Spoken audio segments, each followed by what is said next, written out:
Hey guys, Jeff Beggins coming to you guys mid-March 25. Here's what's going on. I'm going to give you an update about what's happening kind of recovery-wise, because maybe you watching this channel might not even know we did have 2 hurricanes about 5 months ago in this town and this whole west coast of Florida. So here's what's going on.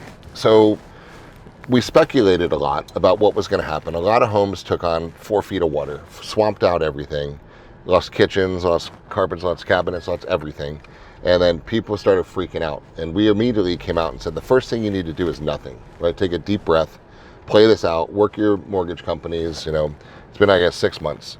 And you can get forbearance agreements from mortgage companies. Don't sell, don't panic sell. There's going to be scum-sucking pigs all over the place, vultures rather, actually, trying to make you sell your house for under what it's worth, right? Because in the area, it's all about the dirt, right? The underalls of the land is something we talk about all the time. So this is a great example of it. So I'm on a street right here. This happens to be in Madeira Beach, Florida, in the Tampa Bay Beach area. And you start to see these houses are torn down. There's one just got torn down next to us. And turn to the right, right? Let me show you what was here, right? These older homes, you know, you can call them quaint, you can call them cute, you can call them old, whatever you want, and you're all right. So this was an example of this one and the next one. So a lot of these homes were here. They were built in the 50s and 60s. They're great. You know, they're nice to serve their purposes for little beach houses, but it's not what people wanted anymore. So these houses took 4 feet of water, swapped out everything. So they're all sitting in a position right now where drywall is out, at least a row of drywall or then some. All the kitchens are out, all the bathrooms are gutted.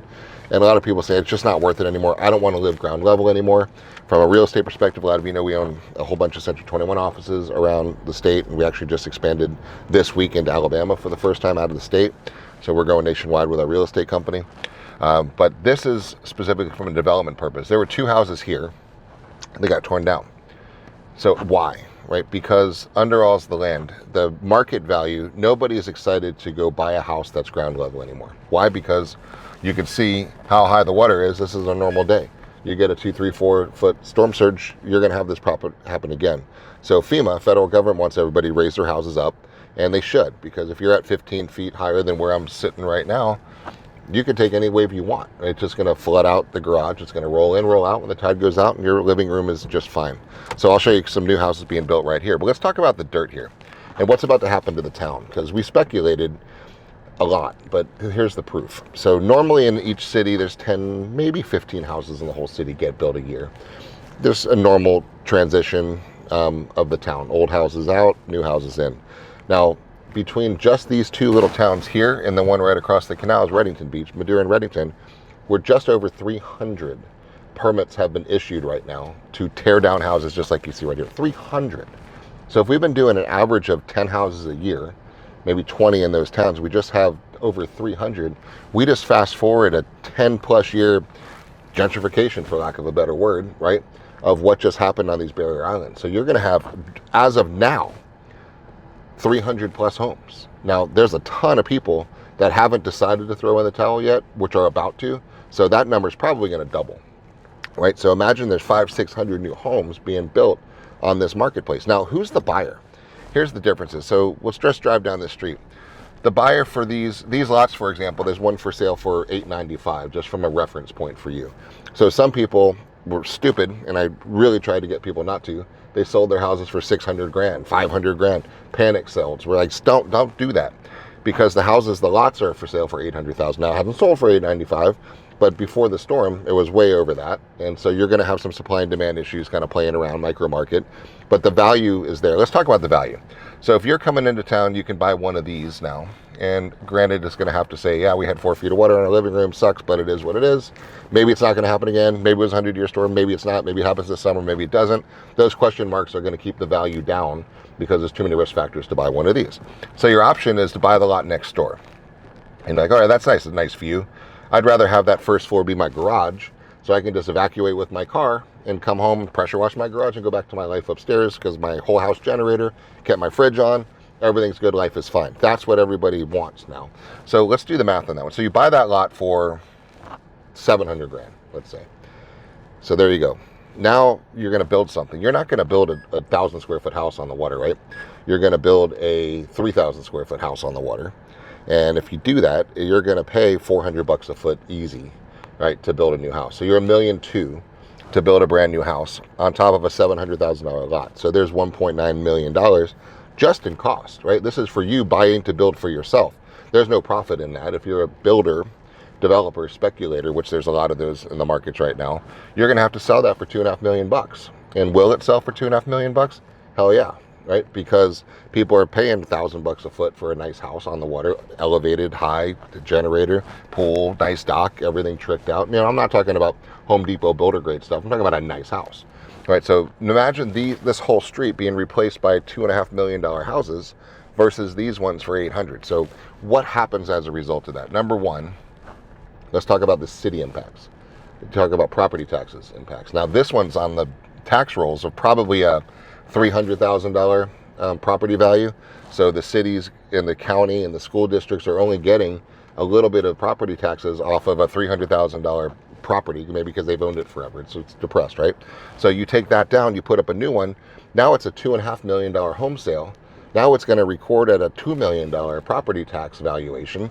So now you just went from a $300,000 to a $2 million, almost a 7x in revenue from one house, right? And I just told you there's over 300 of them right now just in a 2-mile stretch right here. So what happens when you have 300 houses 7xing the taxable value? Now, what you're going to see is nicer landscaping, nicer streets, nicer police cars, more fire trucks, more parks, more playgrounds, a budget surplus, lower taxes, right? More festivals, better street lights, underground utilities.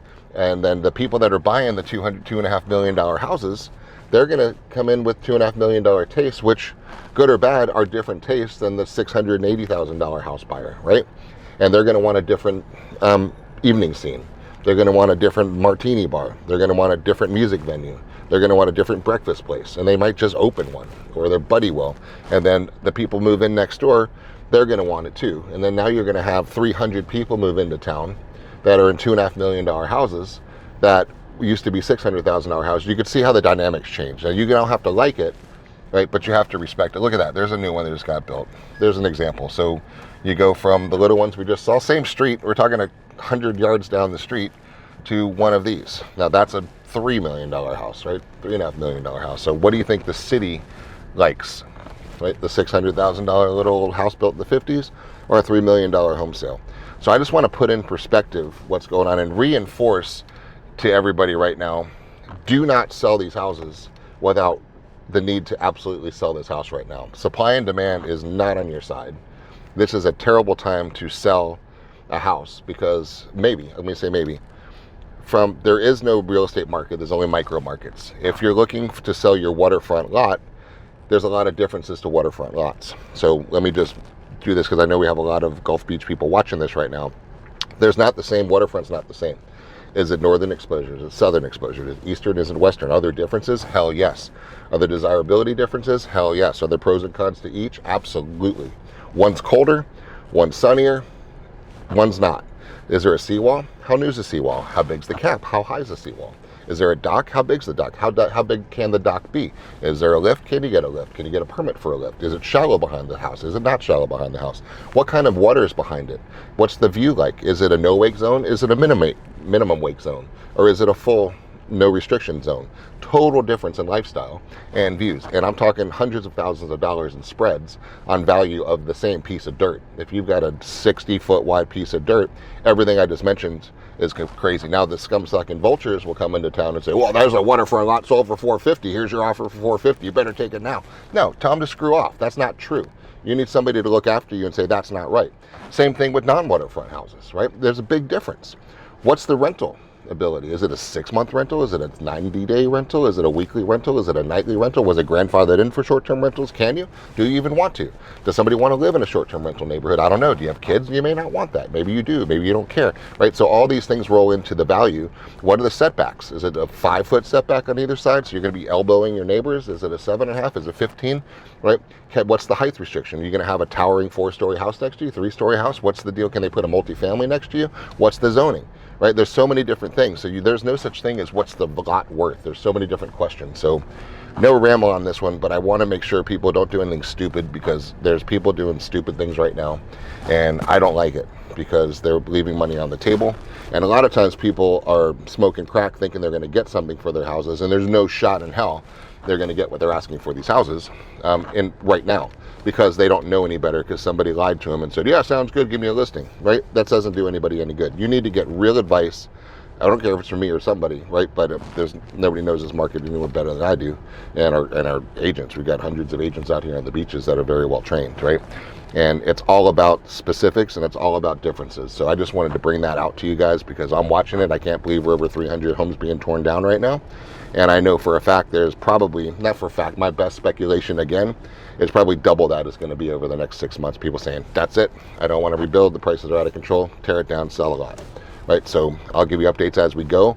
And there are amazing things happening in town. I'm seeing a lot of these builders. I'm seeing the homes that they're building. They're spectacular, right? They're going to be unbelievable. And the people I'm talking to about building new restaurants in town, bringing new entertainment districts to town, new little music venues to town, martini bar.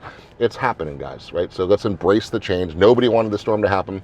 It happened, and it's bringing in, pardon the pun, the new tide is bringing in new people, bringing in new needs, new desires, and new stuff to do. So as always, I'll keep you posted. Ask any questions here and reach out, and see you guys soon.